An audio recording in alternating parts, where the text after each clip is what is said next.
Yeah, I'll react to that, sure. Original link to the video. Hi.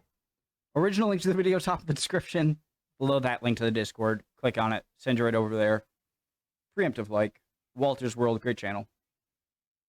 I just finished watching the Geography Now Portugal, this video right here. And it was awesome, as always. And let's get into it. My name's Connor. I like to learn about countries and different things. Let's go. Hope you're all doing well. First, Mark here with Walter's World, and we're in Lisbon, Portugal, my old stomping grounds. I lived here for 5 years. I love Portugal, but even a place I love like Portugal, I know there's things that'll shock a tourist when they come here. So what we have for you today are the 10 things that are going to shock you when you come to visit Portugal. Now, the first thing that's going to shock you is when you go out to eat, and you're going to have to pay for the bread and butter. Yes, the bread on the table, the butter on the table, the olives. These things you do pay for here, and they actually are in the menu now. You'll see that. But the thing is, if you're coming from the US or other places that, oh, chips and salsa is free, bread is free. Here it's not the case. And I know people that have actually spent more money on the bread, the cheese, and the ham. I was just thinking about a time that is stupid. It's a long time where we just went into Chili's and just ordered just chips and salsa. And they kept trying to get, all right, sorry, I had a laugh and I feel like I had to explain it. And I know people that have actually spent more money. Free, bread is free. Here it's not the case. Nice. And I know people that have actually spent more money on the bread, the cheese, and the ham that they've been given. They spent more money on that than they did on their actual meal, okay? So be careful with that one. So you might be shocked. Yes, you do have to pay for the bread and butter in most places. Not everywhere, but just pay attention. Now, if you don't eat it, you don't have to pay. You don't want it, you say no thank you. They'll take it away, no problem, all right? So, but that'll be the first thing that shocks you. That's awesome. If you see, like, the Americans come in just serve them as much bread as possible just because they're gonna think it's all free. Okay, sorry. The second thing that may shock you is also do with the restaurants is the fact that a lot of the places will close the kitchens between 3 and 7 or 8 o'clock at night. So if you're a tourist and you're used to eating at 5 o'clock in the afternoon for dinner, realize you're gonna have to go to more tourist areas to get dinner, okay? So there's places here in Lisbon that do open throughout the day and the kitchen is all the time, but a traditional Tasca, like a family-run restaurant, they'll serve food from about 11 to about 3, and then they'll serve food again from 7 till 11 or 12. What do snails taste like? Anyone who's tried it, I would imagine it would be like sort of like a clam taste or an oyster. Now the thing is, the restaurants won't necessarily close during the day or during that off time. What they'll do is they'll have what are called salgados, like little savory treats, maybe croquettes of meat, or you get a tosta misa. Won't necessarily close during the day or during that off time. What they'll do is they'll have what are called salgados, like little savory treats, maybe croquettes of meat, or you get a tosta misa, a toasted ham and cheese sandwich. Codfish but if you want, you know, bacalhau brás or bacalhau com nata. That sounds amazing. Codfish cake. That's like, oh. This are porco preto, the really awesome dishes here. It's hard to get in the late afternoon hours, so that's going to shock you. But just know if you want the real Tasca Portuguese experience, you might have to wait for it, okay? The third thing that might shock you when you come here, and this is actually the first thing that shocked me the first time I came to Portugal, Portuguese bullfighting. Now, if you go to Spain, you see the ole stuff, and you see the swords and things like that. Portuguese bullfighting. I was lied my entire life that the color red doesn't even matter to bulls. Like I heard, like red, red must attract bulls, and then it's reinforced in like cartoons and movies. And I hear like that they don't care. They just like run at you, and red has nothing to do with it. Rojo, or shoot. Maybe it's not that in Portuguese. I just said it in Spanish. I'm sorry. The ole stuff, and you see the swords and things like that. Portuguese bullfighting, they don't kill the bull in the stadium. And the thing is, it's more horse riding in the beginning. They ride the horses around to tire out the bull. And then there's a bunch of guys in these kind of funny outfits and green hats. They kind of look like Portuguese elves. They go out there and they literally and they catch the bull. I'm not kidding. The bull charges him, they catch the bull. It is completely insane. When you see it the first time, it will shock you. If you're here in the summer or the fall, you might see it on TV and you're... Guys, what if at the last second the bull moved its head like this way, and then that's just a horn through your body? Elves, they go out there and they literally...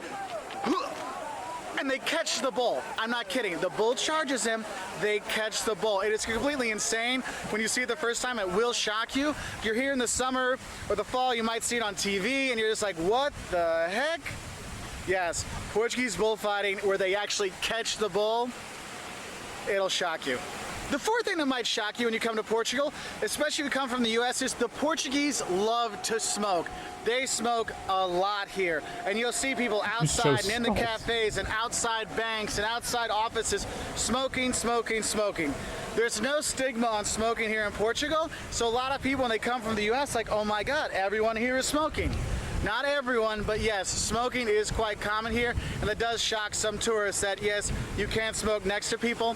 And the thing is, they do have a law. You can't smoke inside unless you have designated smoking areas. So if you're flying in and out of Lisbon, they actually have like a small, like cordoned off area that's just for smokers, okay? The fifth I feel like that's like the one area where the U.S. is a bit healthier than a lot of European countries. Don't get me wrong, a lot of people smoke cigarettes, and I am not trying to be on my high horse with healthiness in America, okay? But that is one thing that was like, wow. Everyone seems to smoke cigarettes. I've never been to Portugal, but I mean like France, UK a bit, but France, Belgium, Germany, kind of. The thing that might shock you when you come here as a tourist is trying to find good lower price and middle price hotels. There's definitely a lack of those in Portugal. So if you're looking for hotels, you're not going to get much great stuff, lower end, middle end prices. So what I recommend is Portugal actually has some of the best hostels. I know, hostels. Mark, I'm 40 years old, 30 years old. I don't go to hostels. They have family rooms there. They have stuff like that. But honestly, Hostel World has ranked a lot of the Portuguese hostels, especially here in Lisbon, some of the best in the world. And also, Portugal is really good with vacation rentals, getting an apartment. We're staying here in an apartment this time, and it's great. We got bedrooms, we got laundry, we got all kinds of stuff, so you're gonna go that way. But trying to find a cheap hotel or a middle price hotel that's good is kind of tough. So stick to hostels, or rent an apartment, or go high price, okay? But it is kind of shocking where, you know, you can go from Germany or Austria and you find like good middle price stuff, and you don't have so much of that here. Now, the sixth thing that might shock you about Portugal is their concept of time. Going out to lunch, yes, that's gonna be 2 hours. Going out to dinner, yes, it could be a 5-hour affair. We went to go have lunch with our friends in Sintra the other day. We ended up at their house for 11 hours. Time in Portugal is quite relative, okay? So when someone tells you, hey, let's have dinner at 7, what they probably mean is 8 or later, okay? So don't be surprised. So if you meet Portuguese people and they're really nice and they speak English really well and they invite you to do something and they say, oh, let's meet at 8, you just say, hi, I'm from a country where 8 o'clock means 7:55. When should I be there? Okay, so just do those things. It'll make your life a lot easier. But the concept of time here does get some of the tourists upset. I feel like I would sound kind of snubby if I said that. Because they're always getting a coffee or having a cigarette or things like that. Now, the seventh thing that may shock you about Portugal and may give you white knuckles is the driving. Oh my goodness, it's like every Portuguese person has a little rally driver inside them and it's going shoo, shoo, shoo, shoo, shoo, shoo. It doesn't matter where you are in the country, it's like little rally drivers everywhere. And if you take taxis, which you will because they're nice and affordable here, you will feel that, oh my God, I'm going to die feeling. And the thing is, yes, they do drive kind of crazy here and they drive very fast. But one of the weird things is I found that if I'm in the crosswalk, they actually do stop for me. But if I'm walking on the sidewalk and I get a little too close to the edge, woo, hey, it gets a little close there. So be careful. One, if you're driving or if you've got little kids, you keep them next to you all the time, okay? Because the driving here is nuts, like white knuckle driving, scared out for your life in the taxi sometimes. Yes, that can happen, so just know that, all right? Now, the eighth thing that might shock you is when you come here to Lisbon, you're gonna get somebody that offers to sell you sunglasses. And then you'll say, no, I don't need sunglasses. And then they'll say, oh, hashish, cocaina? You want like marijuana or cocaine instead? You're like, whoa, whoa, whoa. That escalated quickly. Look, these people, they're trying to sell you drugs. They're not selling you real drugs anyway. And Portugal has decriminalized most drugs. So the cops don't really do anything about it. It's just one of those little annoyances. But just know, if you're a tourist, that's the key. Locals say, I don't see this very often. It's the tourists that get asked. Stand outside the Rosio station where you go to Sintra. There's a Starbucks there. There's people selling drugs all the time.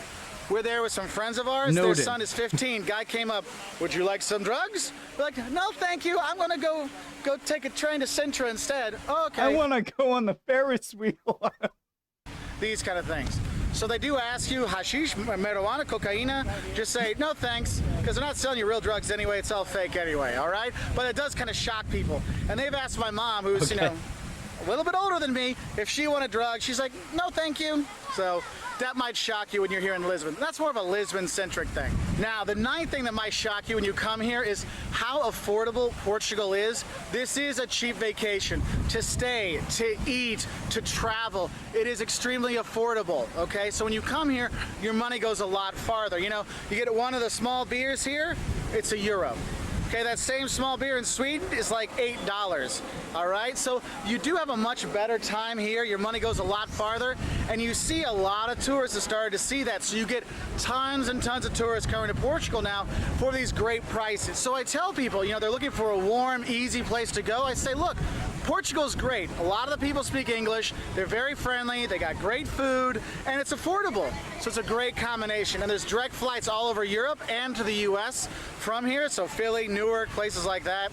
It really makes it a great place to go. So you'll be shocked how affordable it is. You're like, wow, I can get all this stuff. Did they miss something up? No, they didn't. They got it right. Question: is there a highway system in the EU? Like, are there any? Can you drive to pretty much any country from any country? Like, this might sound stupid, but it's a serious question. Is there a highway system where you can drive a car? Like, you can be in Lisbon and hop on the highway and end up in Paris in like 12 hours or 14 hours or however long that takes. Yeah, I'm just curious. Okay, so that kind of shocks people. Or is it just more of like a train and then like some highways and then small roads to get to the next one? It is here. And then the 10th thing that might shock you when you're here is you'll see the cobblestones here in Portugal, these little tiny squares put together, you know, and they have designs and stuff like that, and it's beautiful. But the thing is, they can be slick as snot. So if you're here and you see the water coming on me, this is from the fountain. This stuff can get very slick. And if you're wearing high heels and stuff like that, it can be very dangerous. So just be careful with the slippery pavement, because I've seen many a tourist go, whoops, and fall on their butt on the slippery pavement. Now, it doesn't always rain here in Portugal, so it's not a big issue, but just pay attention because it can get very slick. And if there's dog poop there, you know, it'll obviously be slick too, so that'll do it for you. Anyway, those are 10 things that I think that might shock you about visiting Portugal. What are some things that shocked you about visiting Portugal? Please put in the comments section below so we can have some more shocks. If you like videos like this, why don't you subscribe to our YouTube channel? Go down there and click the subscribe button. Awesome video, as always, from Walter's World. Look, I always get comments on my reactions to these videos about, well, you know, he's only... I understand, okay? It's a top 10 list. It's a will shock you. I promise you, if you are Portuguese and you're like, no, this is wrong, or, you know, don't get this misconception. I get it. This is one person. He's giving his, you know, top 10 list about things that will shock you about Portugal. He has a few different videos like don'ts of Lisbon. I get it. Don't worry. I'm not cementing my opinion on Portugal or any other country from one of these videos or from a geography, you know, so don't worry about that. But if you know, I'm not saying I don't want you to post those things that aren't right. I just want you to know I hear you. You know, I get it. I understand it could give you a false impression, but still enjoyable, and I learned some things. Hope you guys enjoyed that, or can, you know, teach me things you agree with, disagree with, whatever. I hope you're having a good day. If not, chin up. Emotions are fickle, my friend. You'll be good soon. Don't worry. See you guys. Bye.